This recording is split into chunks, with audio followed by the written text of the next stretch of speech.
news in the media world. CBS is axing late-night comic Stephen Colbert's show from the network. CBS said in a statement, quote, "This is purely a financial decision against a challenging backdrop in late night.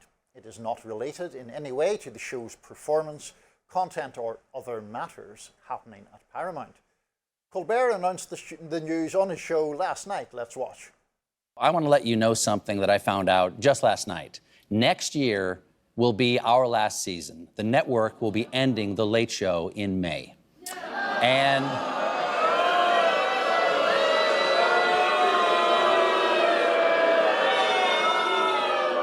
yeah, I share your feelings. It's not just the end of our show, but it's the end of The Late Show on CBS. I'm not being replaced.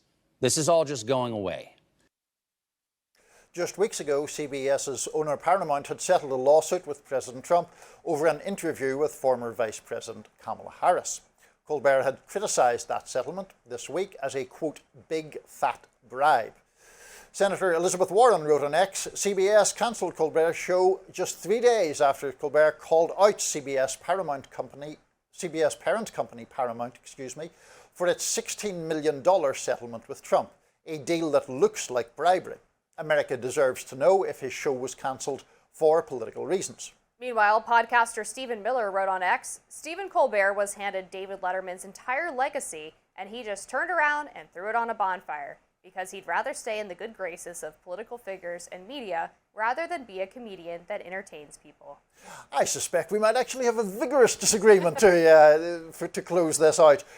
What do you think? You go first. I mean, I find there's a couple of things happening here that make it hard to believe that this was purely a reaction to what he said about the parent company, although I'm sure that played a part.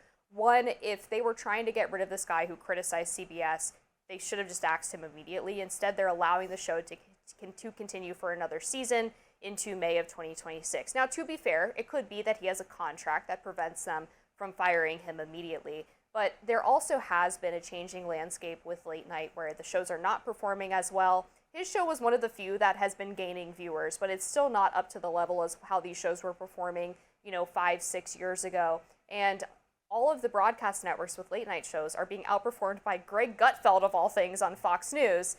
He usually gets in the 3 to 3.5 million range, whereas the other late night shows on broadcast get about 2 to 2.5 million. And that's very bad. The broadcast networks historically have always had higher media ratings than the cable networks, and yet for the late night programs, that trend is reversed.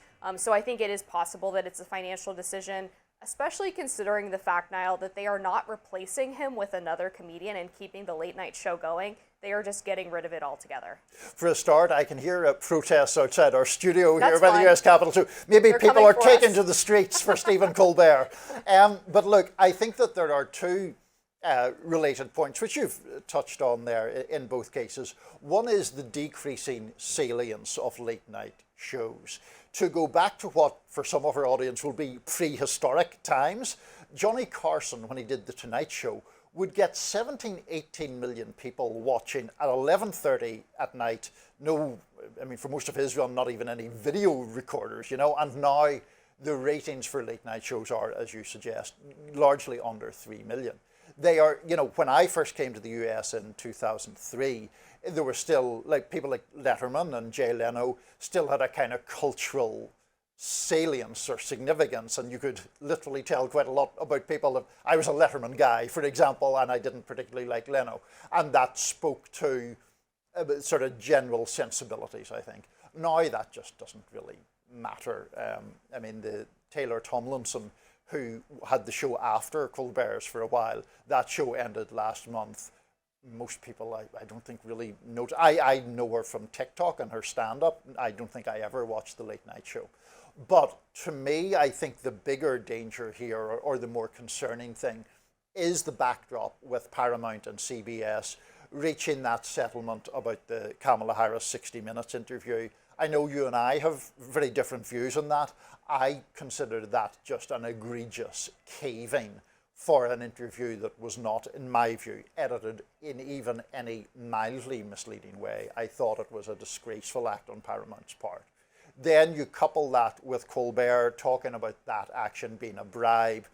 The reason he and Elizabeth Warren used the term bribe is that, of course, Paramount is trying to enact this merger with Skydance Media. It needs FCC approval for that. And so they have, at the corporate level, a very strong incentive to butter up the Trump administration. And I think that's why people of a more liberal mindset are worried about the Colbert stuff. And there's obviously no need to go into the debate over the Kamala interview again. I think we've covered that plenty on this show. But getting back to your point about the lack of salience of late night comedy, I do think that's really important because it did used to be the case that pretty much everyone tuned in for these shows at night to kind of see where the popular sentiment was on a variety of issues. And from my perspective as a conservative, I felt like the shows used to poke fun at both sides and really provide this sort of diverse viewpoint towards not just holding people in power accountable, because that's not always the goal of comedy,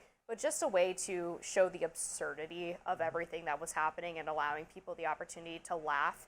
And it seems like, and Colbert, by the way, his show that he did on Comedy Central was quite subversive and interesting, right? He sort of cosplayed this conservative newscaster and did it in a very satirical way, and that was really unique.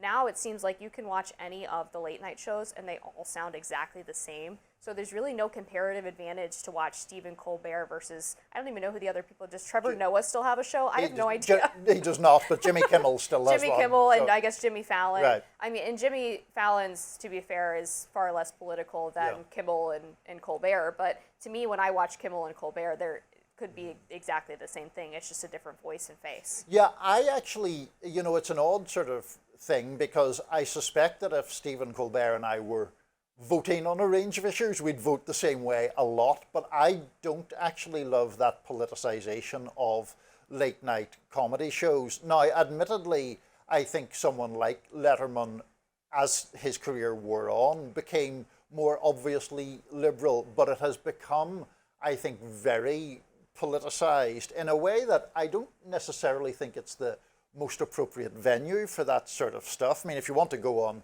MSNBC and make those kinds of arguments, that's fine. I remember getting criticized from the left on Twitter because Colbert, if I'm recalling correctly, actually acted as the MC of either a Biden fundraiser or a Democratic fundraiser.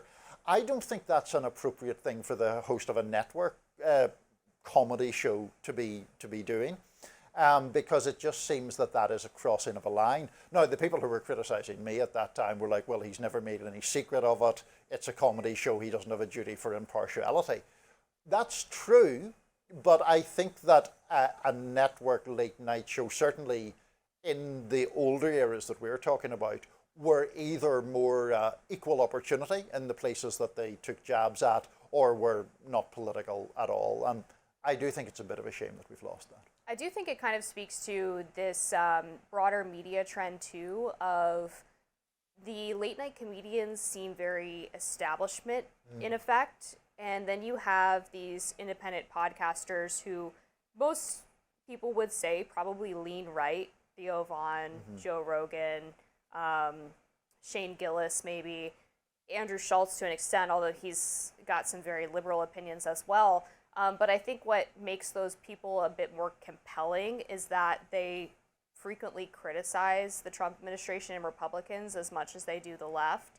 And, you know, you can see a photo of Theo Vaughn sitting at a table with Ivanka Trump and Jared Kushner, and then the next week he's going off on Israel for its war in Gaza.